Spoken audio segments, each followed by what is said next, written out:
Hello and welcome to today's Rational Advice vlog. So today we will be talking about our examples, Jalen and Naya.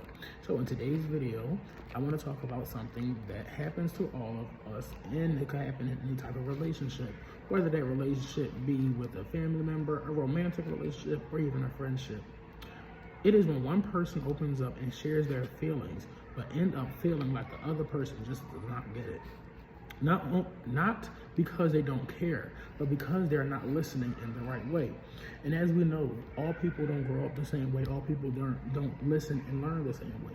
So this is an example of how we're going to show how we can represent this and how we can be there for people when they need that help. So let me give you a quick example. This is a situation between Naya and her boyfriend, Jalen. Naya has been feeling emotionally exhausted and frustrated recently from her job, like many of us do sometimes. And she has been trying to open up to Jalen about it. But every time she shares what she is feeling with Jalen, Jalen immediately jumps up with a solution. He says things like, maybe you should talk to your manager or your boss. Maybe you should find a new job. Now, his intentions are good and he is trying to help, but Naya doesn't feel that. And it doesn't make her feel any better. In fact, she feels even more frustrated and unheard. And eventually, she starts to pull away emotionally. And Jalen becomes more frustrated. And he's thinking that he's being supportive, but it's actually having the opposite effect on Naya and her feelings. This story is a great example of how much context, emotion, and especially listening matters in communication. So in this video, I'll try to explain what's going on beneath the surface with Jalen and Naya, break down why this kind of miscommunication is happening between the two and others, and share a few tips on how we all can use this to improve how we connect with people that we care about in our personal lives. So let's start with context. Now, when you hear the word context, what do you tend to think of? We often think of the situation in itself, like being tired after work, but context also includes things like a person's background, personality, life experiences, and even culture. These all shape how someone communicates and what they need in moments of stress. For example, Jalen might come from a family where love is shown through just fixing things. If a problem is there, you fix it, you solve it, it's over and done with. That's how you show care in Jalen's family. Now, Naya, on the other hand, might have grown up in an environment where the emotional support is just there, with you just being present and listening was how people showed love and connections. So now in their relationship, because the two have grown from two different types of backgrounds, emotional-wise, they're speaking in two different emotional languages. Jalen more of a Jalen more of a direct and straightforward method with his emotions, where Naya comes from a family who is more listening and open to listening and figuring out what is going on instead of just trying to fix it themselves. So, as we look back in our advice vlog that we have written, Guerrero, Anderson, and Affey explain in their book, Close Encounters, context plays a big role in how we interpret and respond to messages in relationships. If we ignore the emotional background, it is easy to misread a situation or respond in a way that actually creates distance rather than connections. So let's talk about emotion. This is a big one because emotions are not problems to be solved. They are signals. They tell us when something is important or when something is happening. In Naya's case, she feels overwhelmed. She's not necessarily asking for advice. She's more so looking for a connection and listening and looking for Jalen to listen to her.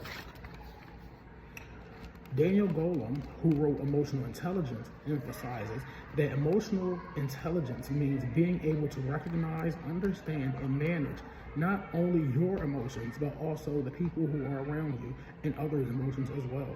The second part is really important.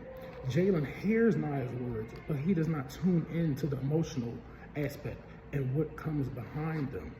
A lot of us do this by the way we think we're helping by offering advice, when really the other person just wants to validate their feelings and emotions. One small change that can help Jalen. Jalen could ask, do you want advice or do you just need me to listen to you right now? That simple question can make a huge difference in how Naya feels and how she is supported and how others feel supported as well. Now, let's talk about listening, specifically active listening. Jalen is listening on the surface. He hears the words, but he's not fully present.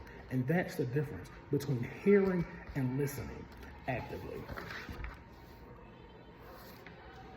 According to Brownwell, in his book, Listening, Attitudes, Principles, and Skills, active listening involves paying full attention, not just with your ears, but with your whole self. That means eye contact, having an open body language, and giving verbal and nonverbal cues that show that you're engaged and interested in what the person is trying to tell you. So, what does active listening look like in practice? Here are a few simple but powerful things Jalen, and honestly everybody, even including myself and you, can do. Keep eye contact. When you're having communication with people, you want to continuously have eye contact, showing them that you are engaged and interested in the conversation. Use affirmations like, that sounds really hard. I go through things like that as well. Or I'm so sorry that you're going through this. Doing this will show them that they're not the only one who is going through these troubles and that you also go through them as well. Avoid interrupting or jumping in with your own stories or solutions.